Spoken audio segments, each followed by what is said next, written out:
I've been debating making a video about this for a while. I had decided not to, but more things have happened, and I do not like drama. I hate drama. I stay out of it if I absolutely can. I like to watch people's drama. I like to go down rabbit holes of people's drama, but I don't like to be personally involved in it at all. Plus, I don't like airing the Christian church's dirty laundry because I believe in unity, and I think that we should stand for unity and not show the unsaved just how unified we are. But here's the deal. We're humans. Every one of us church members are humans. And the people who say church members are hypocrites, yeah, dang right we are. Because we're trying so hard to be who we're supposed to be. But we are such failures. Like, we are such sinners that the harder we try, the more it seems like we're hypocrites. Because we keep making mistakes and we keep falling back into behaviors that we should not be falling back into. But we're humans, and if we are following Christ and we're doing what we should, that should be getting better. With every day of our life, that should be getting better. But we still make mistakes. So when we make a mistake, it looks big, it looks bad, because we are trying and we are professing to be better, to be trying to be better. And there have been a lot of self-righteous, sorry, I just thought there was a bug on me. There have been a lot of self-righteous Christians in the past who have refused to acknowledge the fact that they're humans, and so it has given us all a bad name of hypocrites. That being said, there is a time when you do need to speak out. I went to a church, and it ended badly for me. After 11 years, I was on staff, and I was fired. I'll just put it that way. Not for anything wrong that I had done, but in the words of the person who fired me, because my heart was no longer in it. Well, my heart wasn't in it because I was going through grief. I was going through massive depression. I needed friends. I needed people to be there for me more than anything in the world. I needed to feel like I wasn't alone. And those people that I should have been able to count on, they abandoned me in that time of need. The female pastors, they were terrible. And I stood up for one of them, and I said she was there for me because I love her so much, still deeply. And I wanted to her not to be part of the blame anyways. But to be honest, I just kept hearing from all of them, we just miss the old Naomi. Where's the old Naomi? Well, the old Naomi was dying. She was dying. She had gone through some extremely traumatic crap and was not able to be her anymore. She needed to heal, and she needed the strength and the understanding and the prayers and upholding of other Christians. Instead, hang on, I have a dog hair or cat hair in my mouth, and it's disgusting me. Hold on. Okay, I think I got it out in the middle of my rant. I'm going to try not to pace, because when I'm really upset, I pace. And so I'm going to try to just be still. Anyways, when I needed them, they were not there at all. And so I was fired because my heart was no longer in it. What really happened was that I had started to speak out about the money. That church, when they moved into a new building, everybody who gave $5,000 or more got their name on a wall.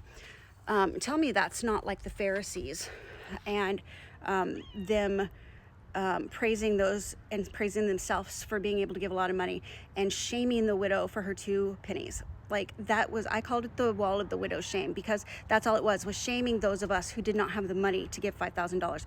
We were shamed, even though sometimes that $500 that we gave maybe put us in a really bad place and was harder for us to give than some of those people who gave $5,000. You know, like, it was disgusting to me. And I started speaking out about that kind of stuff. We didn't need $60,000 for a boom camera. Come on, like, put that money into reaching people for Christ. That's what we're supposed to be doing, making disciples, not making big giant churches that look good. It's not, and they started treating it like a business. We were literally told this has to be professional, it's a business. Well, no. A church should never be a business. If a church is professional, you've lost the comfort, you've lost the peace, you've lost the joy, and that place definitely had. And I'm glad that I'm out, because when I left, even though it broke my heart and it destroyed a part of me that I didn't even know could be destroyed, I got out under an oppression, and I came to life. Like, old Naomi wasn't actually dead. She was just being oppressed. And so I was able to be myself again, and to grow and to be the person that God had called me to be. So fast forward almost 2 years. That was a lot of information. It was about me, and I hadn't planned on telling any of that, but I needed to give you a background on why I'm so angry now. Well, I had been at that church. I had walked through a situation with a young girl, and now I look back, she was young. I don't think she was even 30. I think she was 28. And at the time, her marriage split up, and it was ugly because she went and lived with, we were told it wasn't a relationship. I still don't know. I'm not going to put on here whether or not, officially they weren't in a relationship, but with a man who was old enough to be her grandfather, who just happened to be the brother of the church pastor. And let me tell you, that church engages in a lot of pastor worship. He is above everybody, and he lets you know too. He one time told somebody that they weren't allowed on stage because that was his pulpit. Well, it's Christ's pulpit.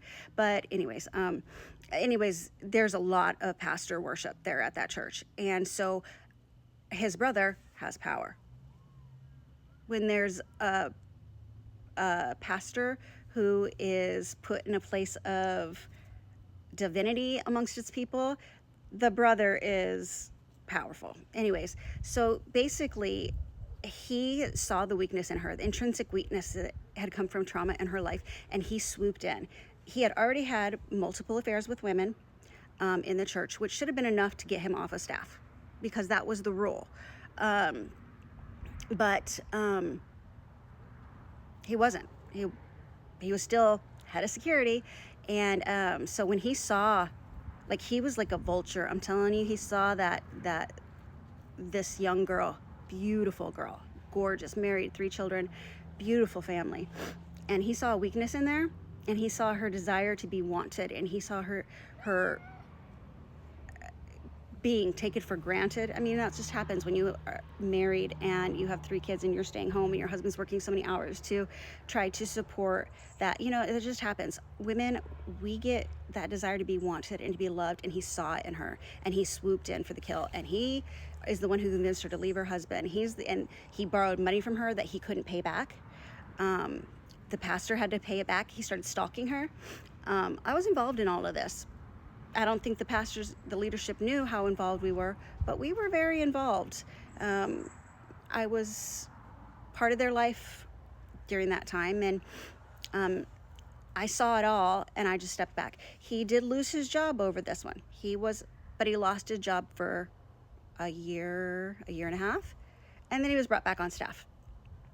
This man has done it again to a woman who is a beautiful, loving woman, but who has trauma, big trauma in her life. One of the, she's been through, I can't even, physical, emotional, spiritual trauma, all of it. And he saw, again, that trauma. He saw that weakness in her, and he swooped in, and he sexually harassed her till she gave in, and it was sexual assault because she didn't want to do it. She did not want to be part of that, but she felt like he had the power. And if she said no, she was going to lose the love and affection of the pastor and the pastor's wife, who the pastor's wife was her mentor. She loved her so much. She saw her as a mother, and she didn't want to lose that relationship. She would have done anything to keep that relationship, and she did. And she felt powerless to say no. And she even told the pastor's wife about this. She texted her, she told her what happened, and she was basically like, you can walk away, put up boundaries. That was her solution. This man is allowed to stay on staff, even if he wasn't paid. He should not be on staff.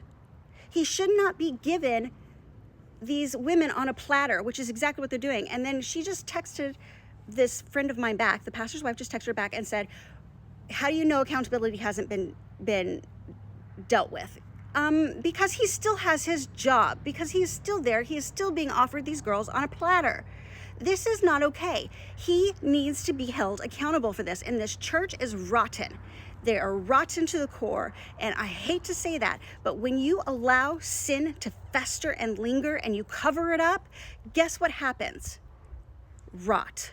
And I am so mad for her. I am so angry for this situation that more women are going to be hurt. That family, they run that church. They have people in every position. It's all family. There's maybe a handful of people on that entire staff who aren't family or aren't scared to death to say no to the lead pastor. And so they own that church. They own it. And so, of course, they're going to get away with this. And that just makes me so angry.